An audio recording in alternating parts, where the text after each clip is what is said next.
Listo. Voy a hablarles sobre el formalismo ruso, pero antes de indagar dentro de esto, voy a hablar de lo que hay detrás del formalismo ruso, que viene siendo una teoría de la literatura, pero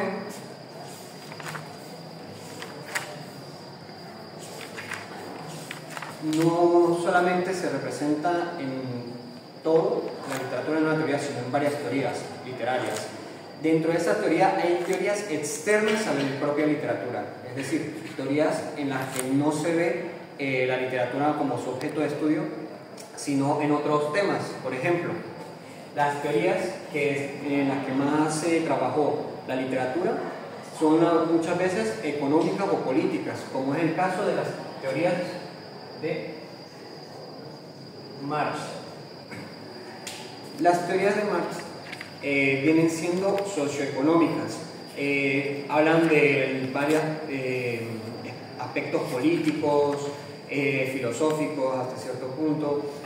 Todo esto abre un tema muy amplio en cuanto al valor de las cosas. O sea, el valor de las cosas se define muchas veces por la sociedad. Entonces, las cosas tienen una importancia económica también. Si tú dejas a los ricos hacerse más ricos, la gente va a ser pobre y va a vivir con la dinámica de amo y esclavo. Entonces, todas estas teorías que él formuló se vieron implicadas en muchos temas, no solo en el político o económico. Uno de los afectados por las teorías de Marx es la literatura. La literatura agarra y para definir el valor de algo literario lo utiliza mucho como decir, bueno, ¿en qué partido político es esta literatura? ¿Comunista o socialista o democrático?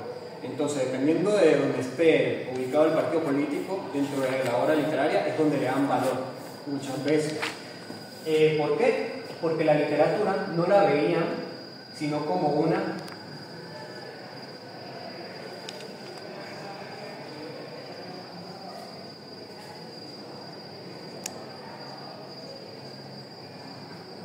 como la transmisión de mensaje. Es decir, veían a la literatura, esto de acá, veía a la literatura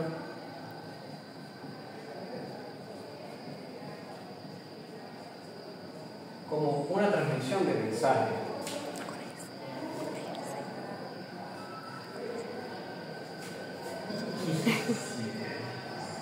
Perdónenme, me pido la dislexia. Bueno, la literatura es vista como la transmisión del mensaje. Al ser una transmisión de mensaje, no lo hablan como su propio, o sea, no es como que tenga su propia identidad, sino que es el objetivo de presentar una postura o un tema. Es decir, analiza el contexto externo a la propia obra.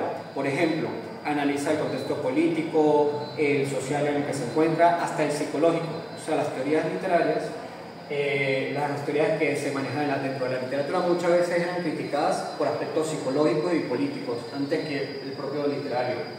Entonces, como vieron que esto era un problema, ¿por qué? Porque la literatura ya no estaba siendo considerada algo relevante. Agarraron y decidieron investigar la literatura sobre sí misma. En esto se nació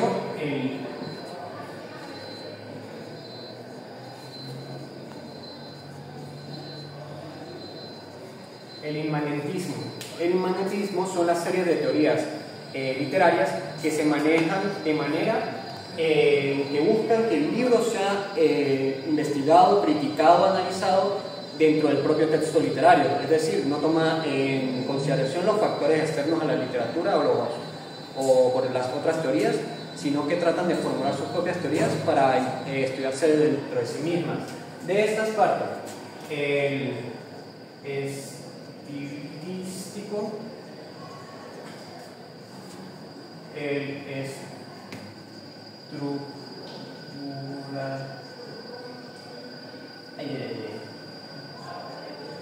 estructuralista y finalmente el de importancia aquí,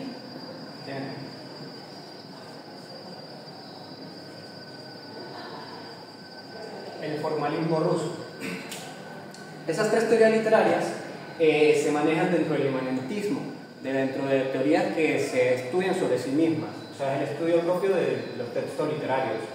Entonces, vamos a indagar o vamos a profundizar es el formalismo ruso, que es una teoría literaria que fue desarrollada por dos grupos de personas. El primero es la escuela de Moscú,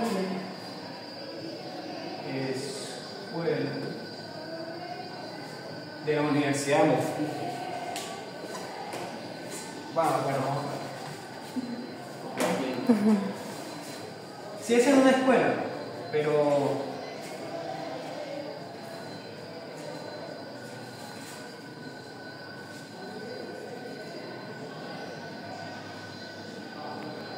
la Universidad de Moscú y los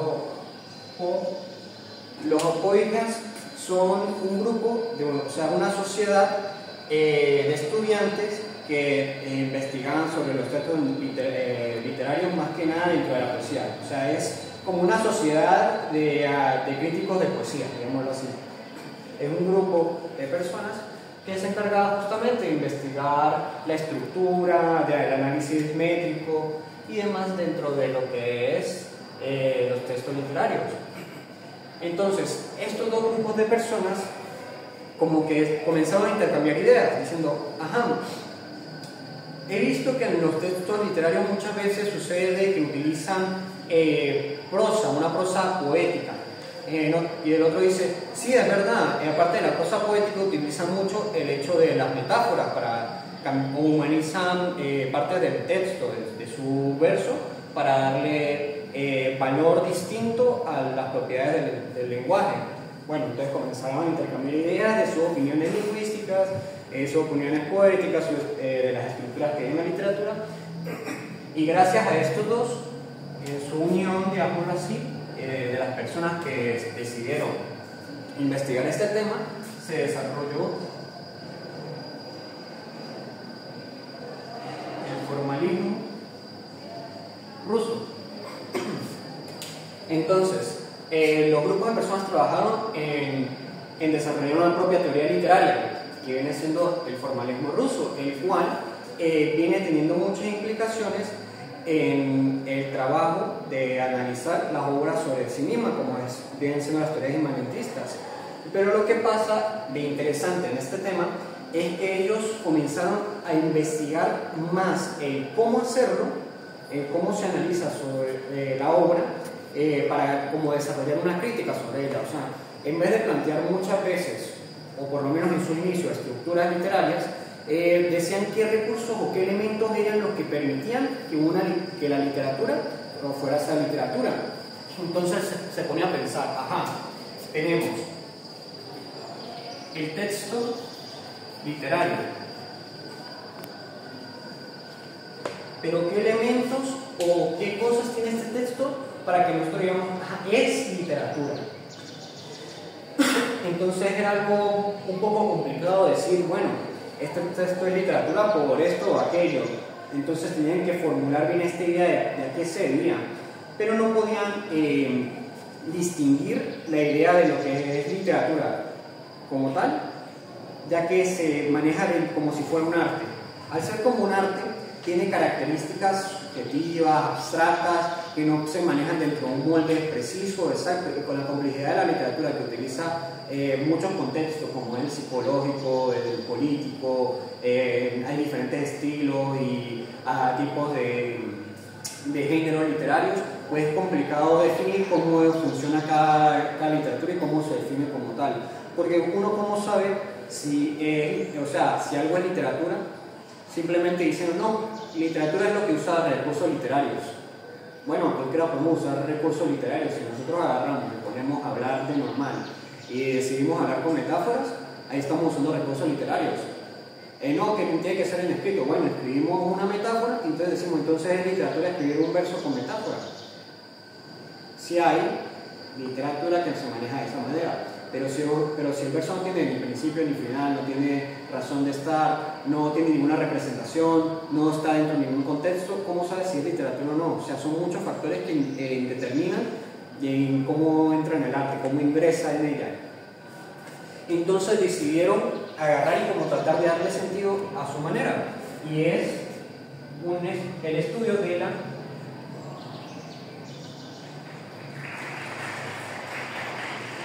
la literariedad. El estudio de la literariedad es básicamente eso, se basa en el estudiar los elementos dentro de la literatura. Y entonces la literariedad no funciona tan fácil así como decir vamos a determinar los elementos para ver qué es literario. Es complejo porque necesita indagar en diferentes marcos teóricos. ¿Me explico? Vamos a sentarnos un momento de acá y vamos a ver el formalismo ruso. Con todo esto que he estado comentando, podemos ver que los formalistas rusos tratan de explorar la posibilidad de hacer algo muy metódico. Es decir, quieren darle con mucho sentido y razón a todo lo que es la literatura. Para hacer esto tienen que acercarse a la verdad. Y el acercamiento más profundo a la verdad busca tener un planteamiento positivista. Es decir, el positivismo es uno de los paradigmas que se encarga justamente de adentrarse en buscar la información, extraer datos y decir, bueno, si nosotros componemos estos datos podemos decir que es verdad que todos los cuervos son negros, porque en un sinnúmero de cuervos explorados nunca hemos encontrado uno azul, blanco ni verde. Entonces decimos todos los cuervos son negros, utilizando esta premisa y análisis estadístico. Bueno, el formalismo ruso trabaja justamente con esta idea, para que la literatura como tal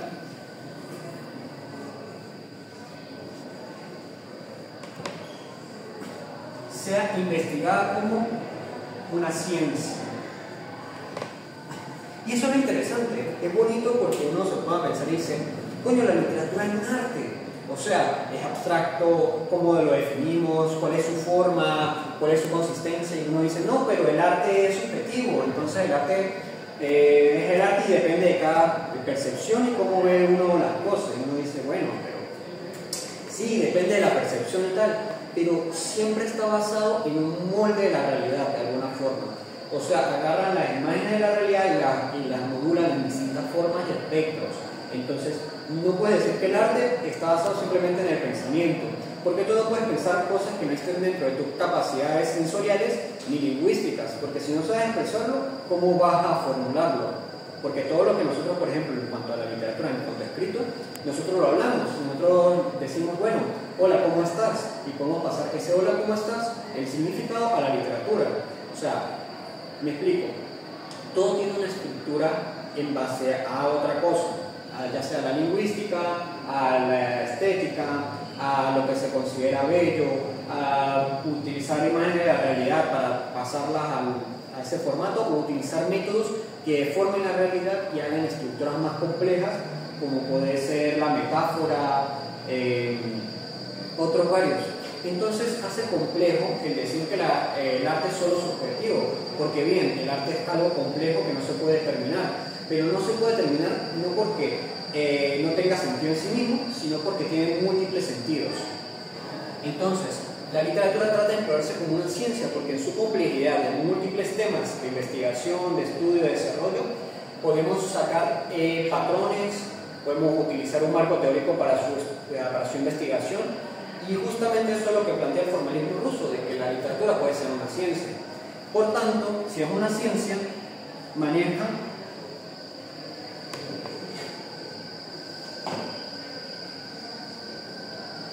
marcos teóricos. ¿El acento está ahí? ¿Qué? ¿El acento está ahí? No. No, ¿verdad? No.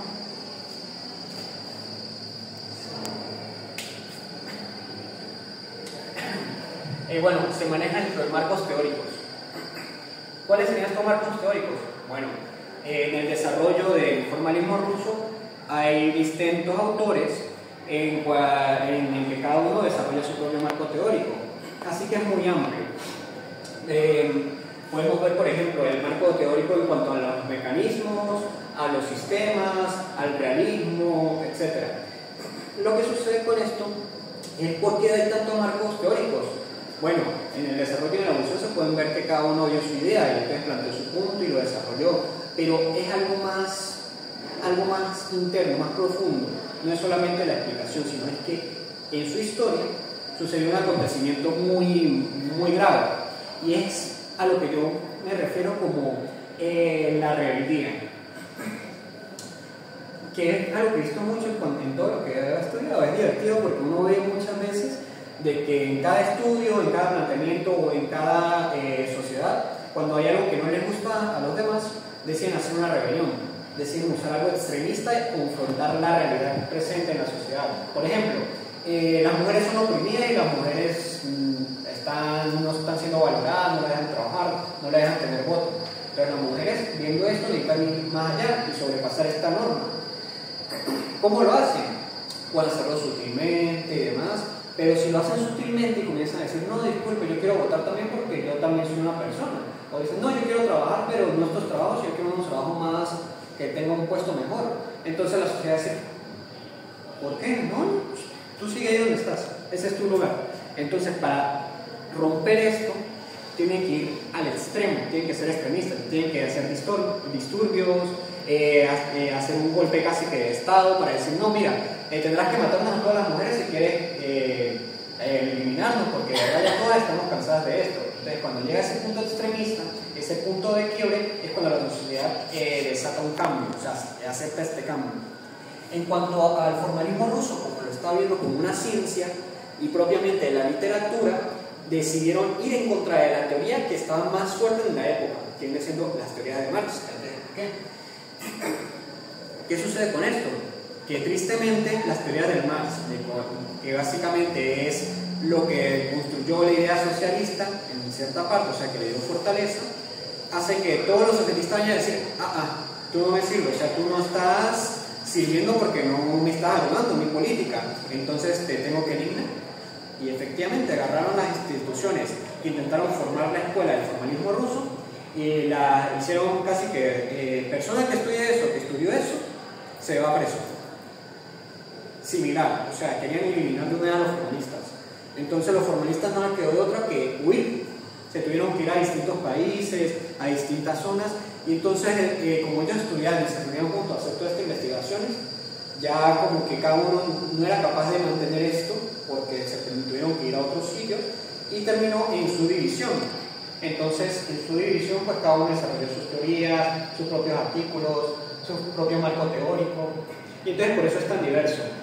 Y todo sucedió en un transcurso de 20 años, o sea, es muy breve. Fue prácticamente, inicia el formalismo ruso, al par de años que comienza a agarrar fuerza, lo desacreditan, lo oprimen, se van a otros lugares y comienzan a desarrollar teorías por separado. Y entonces en un plazo de 20 años cada uno tenía teorías distintas, formaba principios distintos, recursos variados, que cada uno era como, bueno, mi amigo dijo esto, entonces voy a hablar sobre el artículo que habló mi amigo, pero no estoy de acuerdo con este artículo porque esto. Pero como nunca entre ellos pudieron conectar, como tener la comunicación para decir, no, mira, yo estoy estudiando esto y estoy viendo si desarrollé esta mecánica, y el otro diga, no, esto no funciona porque aquello. Y en vez de complementarse y hacer fuerte su teoría, la dividió. Entonces se perdió demasiado de ella. Porque esto del marco teórico es muy amplio y depende también de la evolución. Así que voy a hablar, para hacerlo más sencillo, de Víctor Shklovsky. Bueno, él desarrolló marco teórico sobre las mecánicas. Él fue de los que trabajó bastante en eso. Él trabajó bastante en las mecánicas y su artículo que predomina en esto es arte como artífice.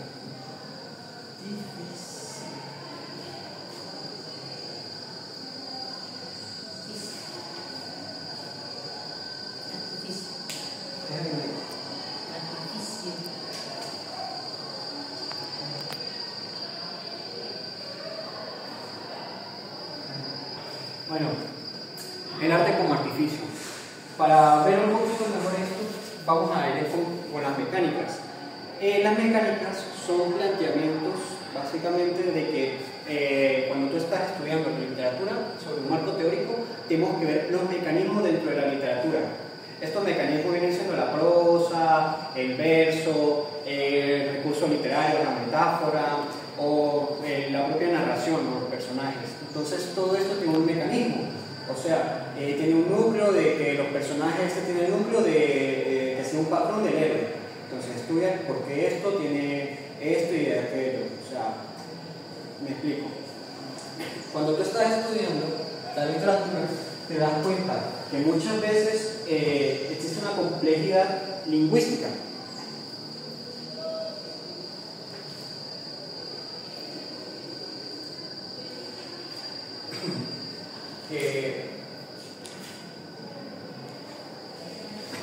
Bueno, una complejidad lingüística. O sea, cuando tú estás hablando es una cosa, pero cuando tú estás haciendo literatura es otra.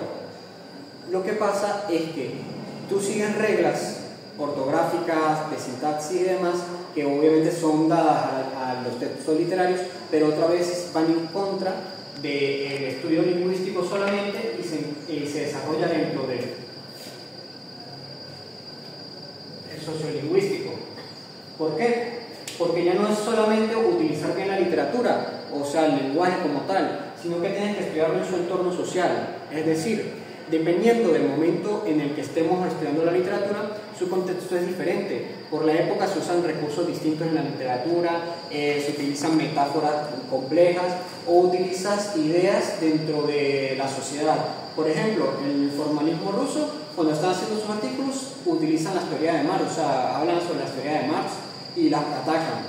¿Pero por qué hacen eso? Porque existen en un entorno, en un contexto, en una época en la que se manejan demasiado las teorías de Marx y eso arruina la idea literaria. Pero si fuera en otra época en la que las teorías predominantes no fueran las de Marx sino las de Aristóteles, los formalistas rusos no lo atacarían a Marx, sino atacarían a Aristóteles o lo complementarían. Es decir, dependiendo del entorno social y cómo se utiliza la lengua, porque también cómo se hable, cómo se estructura la lengua, tiene que ver su estudio. Esto ya viene siendo el lenguaje prosaico y el lenguaje poético, eso es un poquito más complejo. A lo que me refiero con esto es que existe tanta variedad dentro de cómo se vaya creciendo en sí misma la literatura y dentro de los distintos tiempos, que no podemos determinar exactamente cuáles son los mecanismos que se utilizan, porque los mecanismos dependen de la época. Sabemos que son los versos, que son la prosa, que es la narración, que son los personajes, pero no sabemos cómo se utilizan hasta determinar en qué tiempo lo vamos a analizar, porque la crítica literaria no se basa en criticar todo de una manera objetiva, totalitaria, porque el marco teórico puede cambiar. En la contemporaneidad, por ejemplo, nosotros ya no utilizamos casi versos, nosotros ya no hablamos de forma poética. Nosotros al hacer textos no usamos rimas para cada cosa, usamos metáforas complejas. Entonces, podemos estudiarlas, sí, pero no determina que siempre vaya a ser de esa manera. Entonces, el arte como artificio se maneja con la idea de... se me fue el nombre, Pepsi. Un nombre complicado. Pepsi, ajá. Un autor que plantea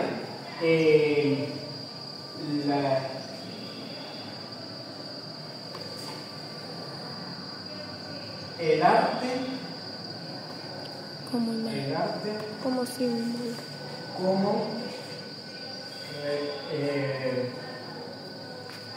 No me acuerdo exactamente cómo decía, pero habla del arte como el pensamiento que se produce de las imágenes, de la imagen.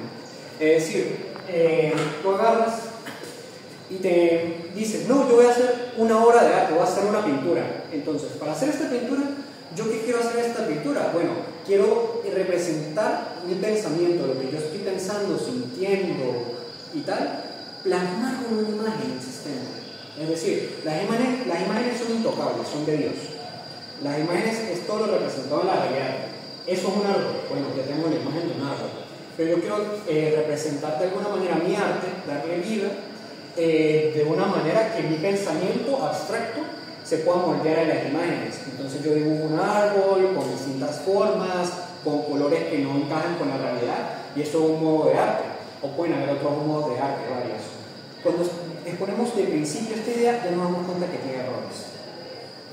Esta idea del arte como un pensamiento que se desarrolla como una imagen, o sea, que plasma en imágenes, es muy errado. Principalmente porque de por sí podemos ver otros tipos de artes y nos vamos a dar cuenta que no tiene sentido. Por ejemplo, la música. Nosotros escuchamos música y captamos ondas sonoras.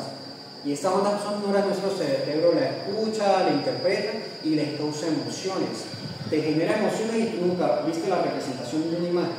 Ni siquiera viste una imagen, solamente escuchaste. Entonces, ¿cómo vamos a hablar que el pensamiento como imagen, si realmente no de todo el arte se representa a través de imágenes?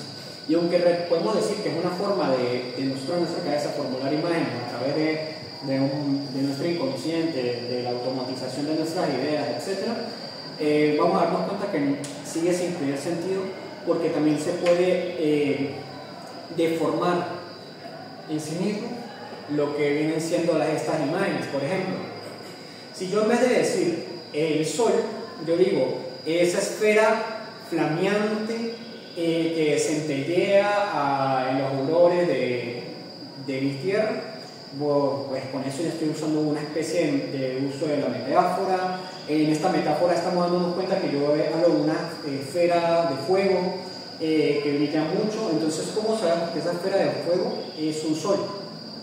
Porque nosotros lo interpretamos.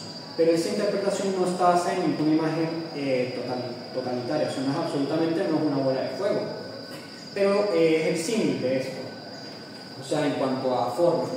Aún así se pueden utilizar otras formas más complejas en la literatura que no defiendan este punto, entonces, o sea, que no se hallen en este punto. Entonces, en su complejidad, jamás vamos a saber si de verdad es arte la imagen o es arte otras cosas. O sea, hasta qué punto es arte o no es arte. Ya que existe esta complejidad, pues le tocó plantear al propio artífice que viene siendo los mecanismos para nosotros saber qué es literatura.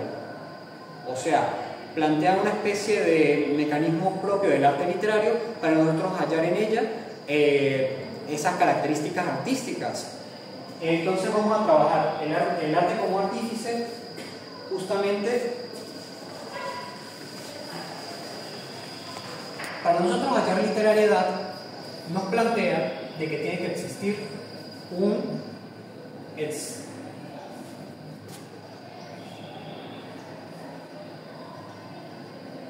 extrañamiento. Allá le dicen ostrenaim. Bueno, el extrañamiento es lo que se tiene que hallar, buscar en la literariedad. Este extrañamiento es básicamente, digamos que el arte de presentarte lo cotidiano como nuevo. Es decir, busca atrapar e impresionar al lector. Cuando tú estás leyendo un texto y tratan de impresionarte con palabras complicadas, o en el texto te plantean metáforas o te plantean otros recursos de la literatura, y entonces en su complejidad tú te paras a leer un momento y dices, uy, ya va, ¿qué quiere decir el autor con esto?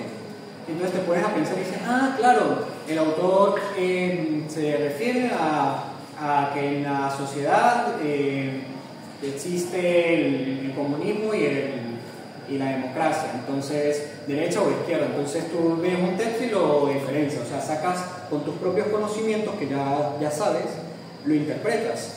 O sea, es complicado porque no todo, o sea, todo está conocido de alguna manera, o sea, todos nosotros lo sabemos que esto es un árbol, sabemos que esto es una mesa, sabemos que esto es un borrador por nuestros conocimientos. Es muy amplio, o sea, entonces, ¿qué hacemos nosotros para esto que ya conocemos volverlo algo nuevo? Entonces vamos a ver cómo generar esta extrañeza en el lector.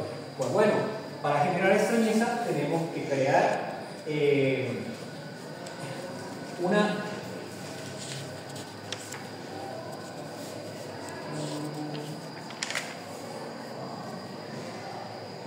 una desautomatización.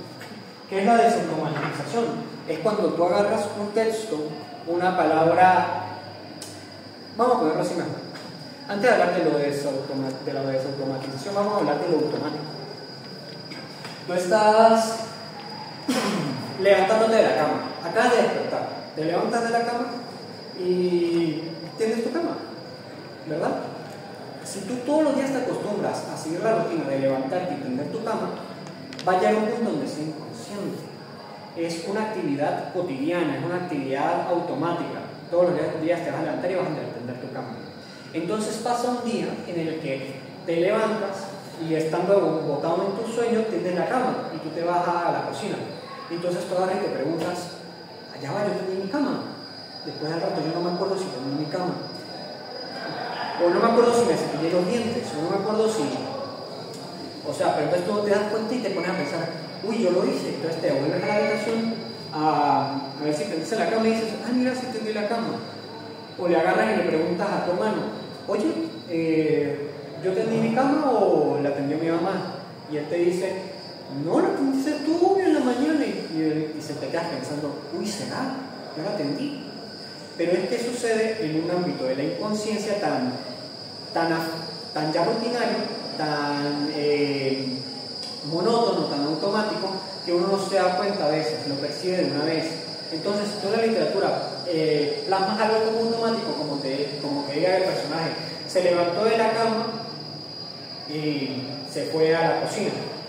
Entonces nosotros no sabemos a veces ni siquiera qué está sucediendo en la literatura. Si él se para y no tiende la cama, o si se paró y tendió la cama. Entonces a veces nosotros no lo pensamos así como, ah, bueno, se paró y se tendió la cama, obviamente, porque es lo normal, dependiendo de la persona. O en la propia obra dice, no, se paró y se tendió la cama y después fue a la cocina. Entonces tú te pones a pensar en eso y dices, bueno, es sencillo, yo lo entiendo. O sea, ya entiendo el significado de esto, o sea, es muy normal, muy común. Pero entonces si tú ves esta rutina, este seguimiento en la literatura, habla que no genera extrañamiento, porque no te presenta nada nuevo, no te presentan nada más que lo ordinario, lo cotidiano.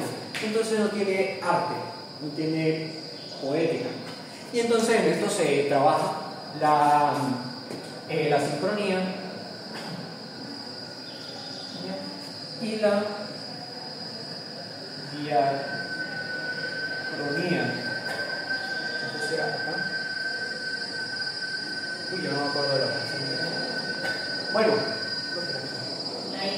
¿sí, verdad? Y la otra también. ¿En la otra? ¿En la ahí también? Bueno, la sincronía y la diacronía.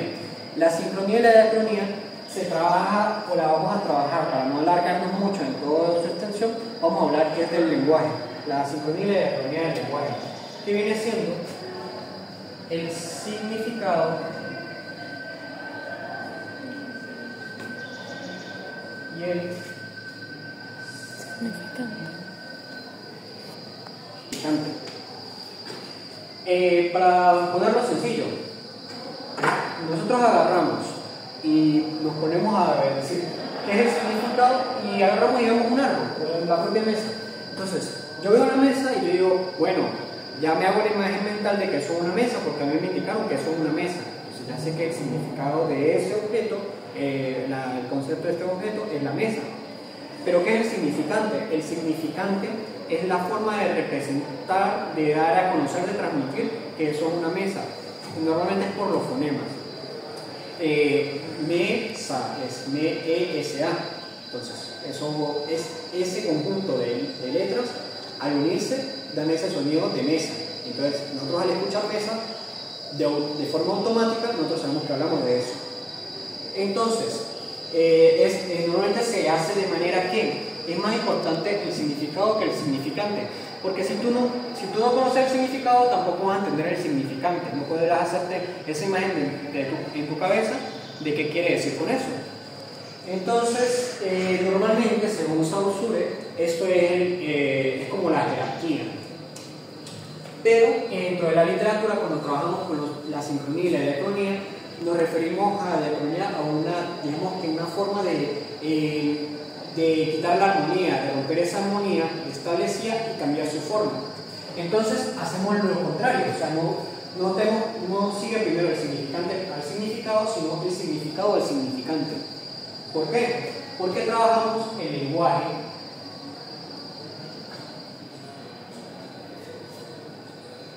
prosaico y el lenguaje poético. El lenguaje prosaico es el del día a día. Hola, ¿cómo estás? ¿Qué onda? ¿Qué tal todo? ¿Todo chido? Bueno, entonces ese tipo de lenguaje común es el prosaico, que básicamente se basa en la prosa típica, en lo cotidiano, en lo que uno puede entender a simple lectura, a simple audición, o sea, lo primero que capta y lo que interpreta más fácil. El lenguaje poético es diferente. El lenguaje poético, en vez de subordinarse el significado al significante, se subordina, en vez de el significado subordinarse el significante al significado, el significante se subordina al significado. Perdón, las palabras se me van. En vez de subordinar el significante al significado, se subordina el significado al significante. Con esto quiere decir que nosotros utilizamos el significante en la literatura como una construcción, una pequeña construcción de un verso, de una oración, en la cual se utilice algo fuera del ordinario. O sea, no es el mismo lenguaje prosaico común de hola, ¿cómo estás? Sino gratamente disfruto encontrarme contigo este día en el que el sol sale y las flores, comienzan a desarrollar una estructura más complicada, más un mecanismo en el que tú vas a leer el texto y vas a decir, wow, qué poético, qué bonito es esto. Entonces, en este lenguaje poético es que nosotros trabajamos la desautomatización, porque agarramos y utilizamos algo sencillo. Dígame una palabra, cualquier cosa, sencilla, un objeto.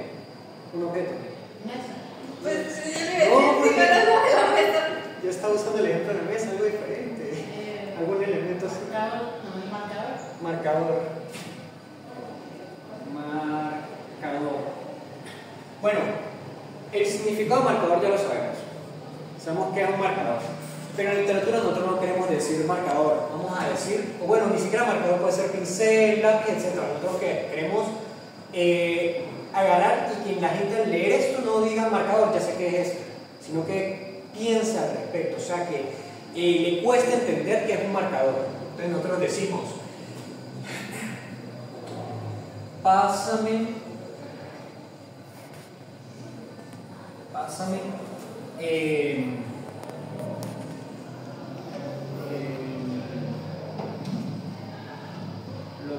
objeto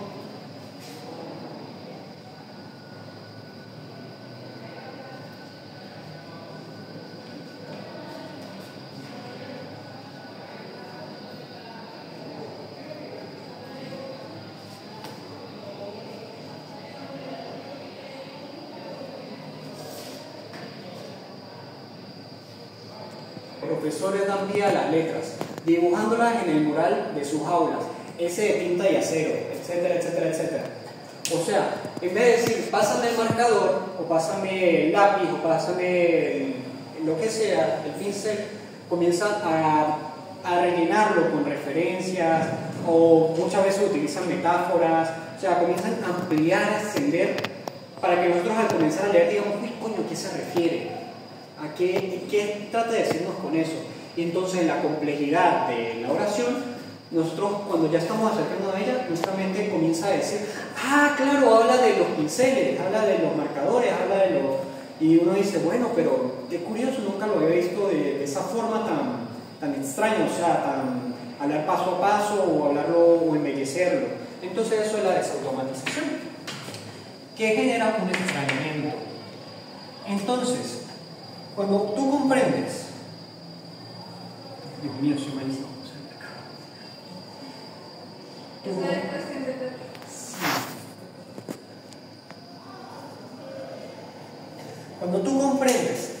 que es la desautomatización te vuelve capaz ya de comenzar a definir lo que es un drama.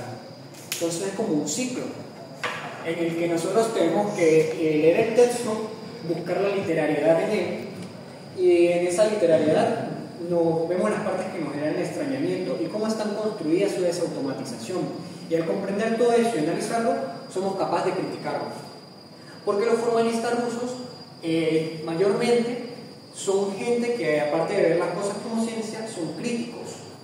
O sea, todos los análisis que hacen de la literatura es para criticarlo. En el grupo de Telegram adjunté un enlace y un texto. El texto es del cuento El río de Julio Cortázar. Este cuento justamente es muy breve, son 2 páginas solamente, es sencillo, lo veí, es bonito. En este cuento justamente encontré un análisis de unos formalistas rusos que indagan en este cuentito. Entonces ahí les adjunté el enlace de cómo ellos critican y cómo ellos desglosan esta historia. Bueno, entonces esto básicamente es en general lo que se maneja en las mecánicas del formalismo ruso. La mayoría trabajan así, generando extrañamiento, generando recursos, y no solamente vienen siendo los literarios a veces, porque al principio, cuando los formalistas rusos comenzaron a tomar fuerza, ellos eran muy extremistas en el sentido de que rechazaban cualquier objeto de estudio que no fuera la literatura. Es decir, no quiero saber ni siquiera qué opina el autor de su obra. Yo me desentiendo del autor y yo me estoy poniendo a analizar su obra. ¿Quién es el autor de este libro? No lo sé, no me interesa.